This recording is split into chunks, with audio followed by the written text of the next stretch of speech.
I worked the graveyard shift at a 24-hour gas station just off Interstate 95 in rural Pennsylvania. It was 2019 and I was 28, trying to save up for a car. The place was a dump, flickering fluorescence, stale coffee, and a parking lot that felt like it was waiting for something bad to happen. Most nights it was just truckers, or the occasional tweaker. But last Tuesday was different. Around 2 a.m., a guy walked in, tall, maybe 40, wearing a stained Carhartt jacket and a baseball cap pulled low. He didn't look at me, just grabbed a Red Bull and stood by the counter, staring at the floor. I scanned his drink, and he muttered, "You ever hear about the guy who used to work here?" His voice was low, like he was talking to himself. "Nah, man," I said, bagging the can. "I've only been here a couple months." He looked up, and his eyes were wrong, cloudy like he hadn't slept in years. They found him in the back room. 2015. Throat cut ear to ear. Cops never caught who did it. He leaned closer, and I smelled something sour like old meat. They say he still shows up, looking for the guy who killed him. I forced a laugh, but my skin was crawling. "Yeah, okay, buddy. That'll be $2.99. He paid in cash, crumpled bills, and left without another word. I watched him walk into the dark. No car, no nothing. Just gone. The rest of the shift was quiet, but I couldn't shake the feeling I was being watched. Around 4 a.m., I heard a noise from the back room where we kept the stock. A low scrape, like boots on concrete. I grabbed the baseball bat we kept under the counter and crept back there. The room was freezing, even though the heater was on. The light flickered, and I saw it, a shadow in the corner, tall with a cap pulled low. I swung the bat, yelling, but it hit nothing but air. The shadow was gone. My heart was pounding, but I told myself it was just my head messing with me. When I got back to the counter, the security monitor was glitching. The footage from the back room showed me swinging the bat, but there was something else. A figure, blurry, standing right behind me. I froze. The timestamp said 2:15 a.m.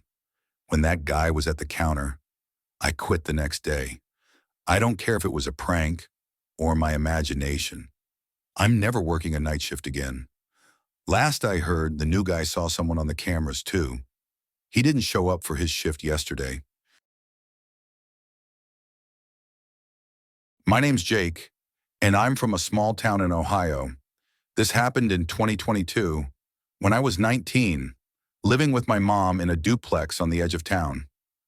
Our street was quiet, sleepy even, mostly older folks, but there was this one house across the way, a rotting, boarded-up shell, abandoned since some drug bust in the 90s.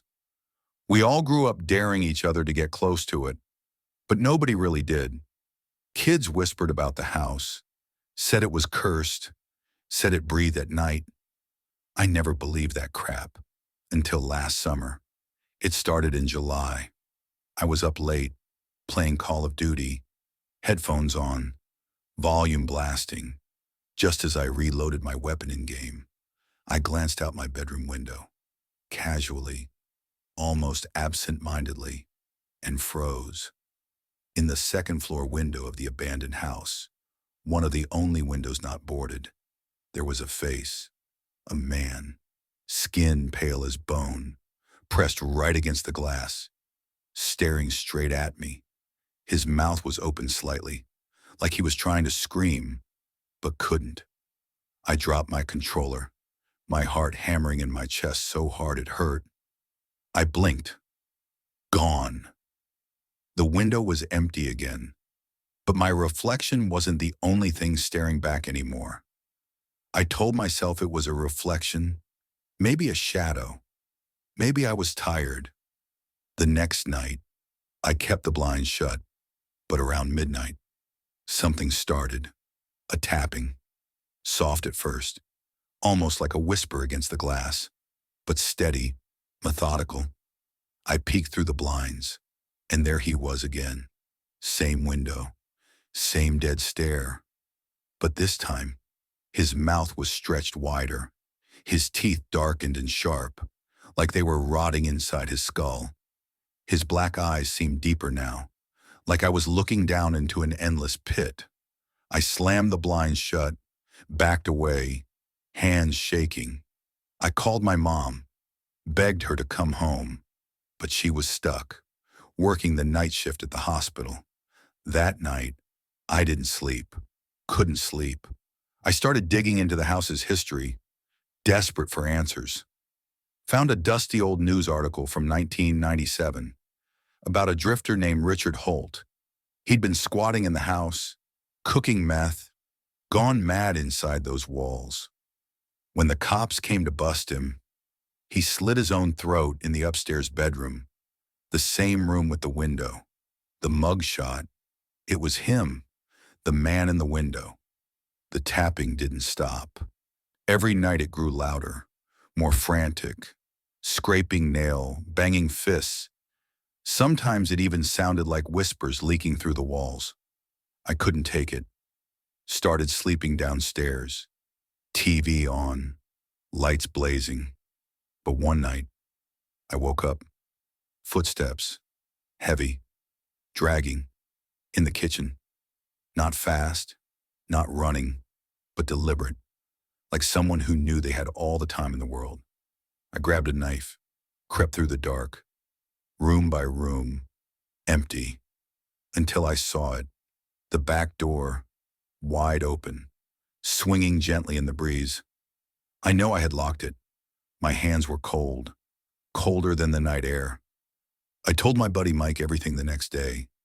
He thought it was funny until he saw how bad I looked. We decided to go into the house, stupid, suicidal even, but we were desperate. We went in broad daylight, flashlights in hand, crowbar ready. The inside was worse than I imagined. Walls sagging with mold, broken syringes littering the floor like dead insects, and the smell. The smell was alive, wet and sour, like something rotting in the walls was still breathing. Upstairs, and we found it, the window, the one I saw him in. The glass had scratches, deep gouges, from the inside. They weren't random. They formed words, tiny letters scratched over and over again. Let me out. The mattress on the floor was stained almost black, and on the wall, carved so deep the wood splintered around it, was one word. Jake, not scribbled, not messy, carved carefully, like someone spent hours doing it, waiting for me. We ran. I didn't stop running until I was back in my room. Door locked, lights on, phone in hand. I haven't seen the man since, but sometimes, late at night, I still hear tapping, not at my window, at my front door. And last night, I swear I heard my name, whispered through the keyhole. I'm a long-haul trucker, been driving routes across the Midwest for 15 years. This happened in 2023 on a stretch of US 50 in Nevada, the loneliest road in America. I'm not a superstitious guy, never was. But after that night, I don't drive that road anymore. It was November, the kind of night so dark it swallows your headlights whole. No moon, no stars, just blackness pressing against the windshield. I was hauling freight from Reno to Salt Lake City, cruising steady at 60 miles per hour, radio crackling in the background. That's when I saw him, a guy standing on the shoulder, thumb out, head bowed like he didn't expect anyone to stop. He looked young, maybe 25, flannel shirt, torn jeans, normal enough. Something about him felt wrong, but against my better judgment, I pulled over. He climbed in, murmured a quick thanks, said his name was Ethan, said his car had broken down a few miles back. He was quiet after that, just sat there, staring out the window, his face pale in the dashboard glow. About 20 minutes in, he turned to me. His voice was flat, lifeless, like he was reciting something he didn't want to remember. "You ever hear about the disappearances out here?" I shrugged. "Yeah, I've heard stories. People go missing. Cops blame it on drifters, accidents, the usual." He shook his head slowly, his eyes still fixed somewhere far beyond the road. "It's not drifters," he said, voice barely above a whisper. "It's the road. It takes people. I've seen it." He lifted a hand, pointing up ahead, at a crooked, rusted mile marker barely visible in my headlights. Mile 47. "That's where it happens," he said. "Every time." I let out a nervous laugh, tried to shake it off. "Look, man, I've driven this road 100 times. It's just dessert." He didn't laugh, didn't even blink. As we neared mile 47, he grabbed my arm. Hard. "Slow down," he hissed. His fingers were ice cold, so cold it burned. I yanked my arm free, heart hammering, mouth dry, and that's when I saw it. A figure standing dead center of the road, maybe 50 yards ahead. It wasn't moving. It wasn't human. Tall, too tall, with limbs that hung at wrong angles, like a puppet with its strings cut. No face, just a shifting blur where its features should have been. "What the hell is that?" I croaked. I turned to Ethan, but the seat was empty. No door slam, no sound, just gone. I jerked my eyes back to the road. The figure was gone too, like it had melted into the night. My hands were shaking so bad I could barely grip the wheel. I floored it, didn't stop until I hit a lonely gas station 30 miles later. I sat there in the lot, engine idling, breathing like I'd just run a marathon. The next day, I checked the truck's dash cam footage. It showed me pulling over. It showed me opening the passenger door, talking, but Ethan was never there. The seat was empty the whole time, talking to no one, laughing at no one. And at mile 47, right before I slammed the brakes, the camera caught something else. A blur across the road, a long, twisted shadow. And for a split second, on the tape, my own reflection in the window didn't match my face. It was smiling, but I wasn't. Later, I looked up the disappearances on US 50.